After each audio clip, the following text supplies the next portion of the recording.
Ito po ay nag-intensify pa o lumakas pa at ngayon nga ay taglay ang lakas ng hangin na 95 kilometers per hour near the center at ang gustiness niya ay umaabot sa 115 kilometers per hour. So yung kanyang sentro nasa dagat pa rin ho, ang estimate natin nasa layo po siya ng 175 kilometers silangan ng Etiague Isabela. Again, ang kanyang sentro po nasa dagat pa pero yung radius niya at kabuuan ng diametro niya ay halos nakakaapekto sa halos buong Luzon at Visayas at ilang bahagi po ng Mindanao. Kaya't kung makakita nga po natin sa satellite, yung mga pag-ulan, halos covered po yung Luzon, Landmass and Visayas areas and some parts of Mindanao. Gayon din yung wind impact natin, inaasahan natin sa malaking bahagi ng ating bansa. At mamaya, iisa-isahin po natin ang mga lugar na kung saan ay nakataas ang ating wind signal. Kaugnay dyan, signal number 3 na po ngayon. So nagtaas na po tayo sa signal number 3 dito sa Isabela, Kalinga, Mountain Province, Ifugao, central portion ng Abra, Benguet, Quirino, Nueva Vizcaya, northern and central portions ng Aurora, northern portion ng Nueva Ecija, Pangasinan, La Union, central and southern portions ng Ilocos. And then, central and southern portions po ito ng Ilocos Sur. And then for tropical cyclone wind signal number 2, Ilocos Norte, the rest of Ilocos Sur, Apayao, rest of Abra, Cagayan kasamang Babuin Islands, rest of Aurora, rest of Nueva Ecija, Bulacan, Tarlac, Pampanga, Zambales, Bataan, Metro Manila, Cavite at Laguna. Uulitin lamang po natin yung signal number 3, ito pong mga lalawigan o mga probinsyang po ito, posible po ang moderate to significant threat sa life at property. Kaya iba yung paghahanda at pag-iingat ng ating inaabiso as early as now dahil nga po mararanasan na po nila ang impact especially in terms of wind sa mga lugar na ito, sa mga nabanggit nating probinsya. Samantala, signal number 2 naman, dito nga po sa Ilocos Norte, rest of Ilocos Sur, Apayao, rest of Abra, Cagayan kasamang Bubuin Islands, rest of Aurora, rest of Nueva Ecija, Bulacan, Tarlac, Pampanga, Zambales, Bataan, Metro Manila, signal number 2 pa rin ho tayo, Cavite at maging sa Laguna.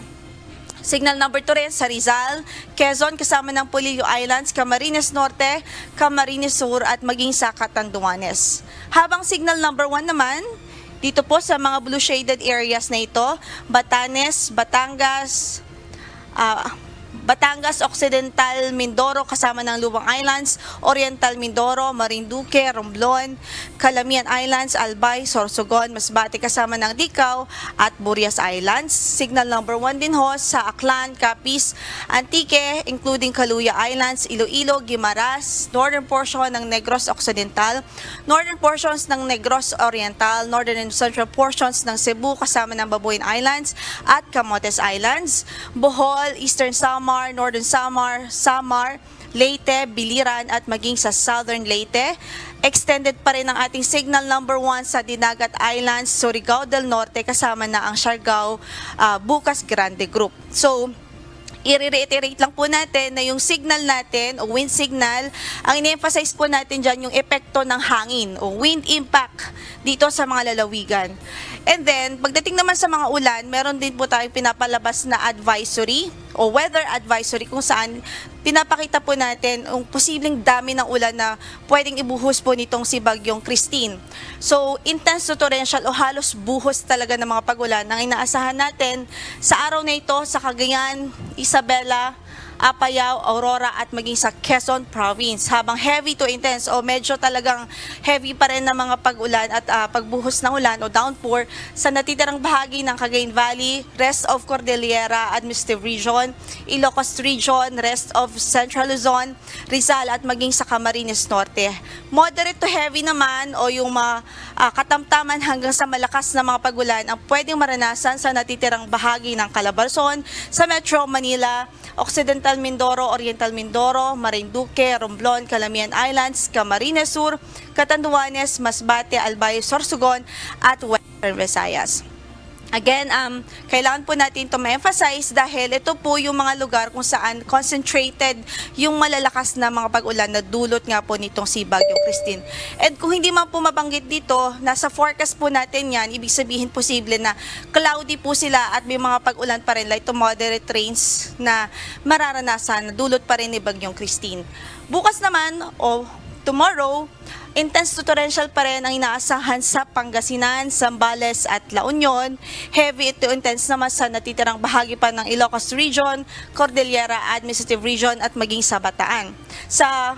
Dito naman po, moderate to heavy o katamtaman hanggang sa malakas na mga pagulan sa Cagayan Valley, Tarlac, Pampanga, Nueva Ecija, Bulacan, Metro Manila, Cavite, Batangas at Occidental Mindoro. And then by third day, kung mapapansin nyo po, nababawasan yung lugar kung saan ay posible yung matataas o malalakas na mga pagulan dahil papalayo na po ito. Inaasahan natin by Friday, papalayo na po sa ating landmass ang bagyo.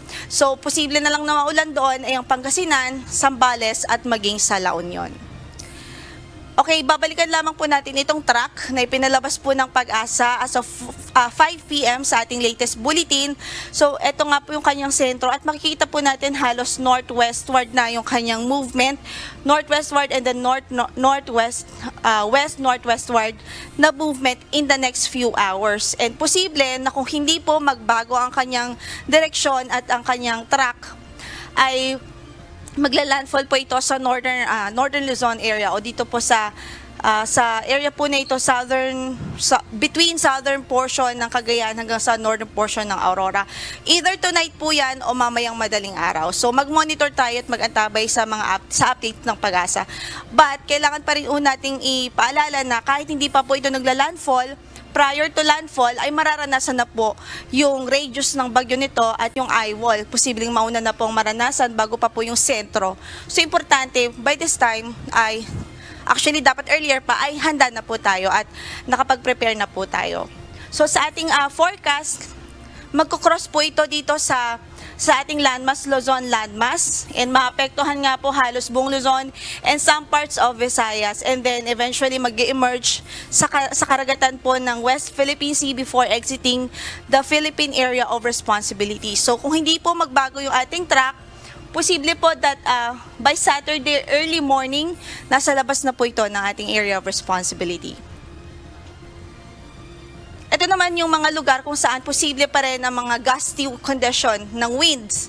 So today sa Mimaropa, Visayas at Mindanao, at bukas naman Mimaropa, Bicol Region, Visayas, Basilan, Sulu, Tawi-Tawi, Zamboanga del Norte, Lanao del Sur, Northern Mindanao, Dinagat Islands, Surigao del Norte, Davao del Sur at Davao Oriental. Sa Friday naman, Mimaropa, Bicol Region, Western Visayas, Negros Occidental, Zamboanga del Norte, Basilan, Sulu at maging sa Tawi-Tawi.